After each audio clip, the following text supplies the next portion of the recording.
اور ٹخنے کھول کے رکھیں، مردوں کے لیے حکم ہے، خواتین کو چھپانے کا حکم ہے۔ اچھی طریقے سے ٹخنے کھولنے چاہیے۔ آپ صلی اللہ علیہ وسلم کی ازار نصف ساق تک ہوتی تھی، نصف ساق تک۔ باقی ہے کہ ٹخنے کھلے رہیں یہ لازمی ہے، جس وقت چل رہے ہوں جس وقت کھڑے ہوں، لیکن بالکل 19-20 ہوتے ہیں بعضوں کے، دیکھنے والوں کو بھی شبہ ہوتا ہے کہ بھئی یہ ٹخنے کھلے ہوئے ہیں، چھپے ہوئے ہیں۔ المتقی من یتقی شبہات، متقی وہ جو شبہ گناہ سے بھی بچے۔ تو اچھے طریقے سے ٹخنے کھولیں، واضح ہو کہ ٹخنے کھلے، پکا مسلمان ہے، پتہ چلے، ڈرتا نہیں ہے، اسلام پر چلنے ہیں۔ اسلام پر چلنے سے کسی کے اچھے سے بھی نہیں ڈرتا، پتہ تو چلے کہ کسی سے ڈرتا نہیں ہے، اللہ سے ڈرتا ہے، ہمارے عمل سے ظاہر ہو۔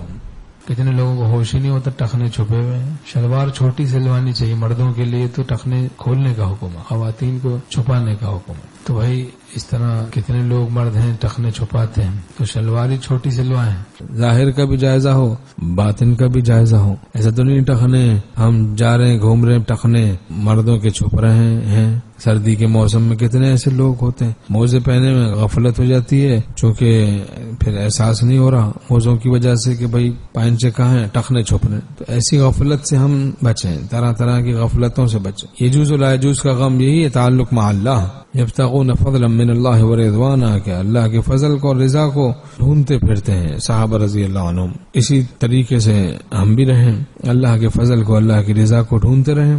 جس وقت چل رہے ہوں جس وقت کھڑے ہوں، مردوں کے لیے ٹخنے چھپانا یہ گناہ کبیرہ ہے اور یہ تکبر کی بھی علامت ہے۔ ان اللہ لا يحب المسبلین، حدیث شریف میں ہے کہ اللہ ٹخنے چھپانے والوں سے محبت نہیں کرتا۔ ٹخنے چھپانا، احسان جتانا، جھوٹی قسم کھا کے سودا بیچنا، 3 طرح کے گناہوں پر 4 طرح کا عذاب ہوگا، حدیث شریف میں مضمون ہے۔ لا يكلمهم اللہ، اللہ تعالیٰ کلام نہیں فرمائیں گے ایسے لوگوں سے۔ ولا ينظر الیہم، نظر رحمت نہیں فرمائیں گے۔ ولا يزکیہم، ان کا تزکیہ نہیں فرمائیں گے۔ وَلَهُمْ عَذَابٌ عَلِيمٌ، ان کو دردناک عذاب ہوگا، اللہ پناہ میں رکھے۔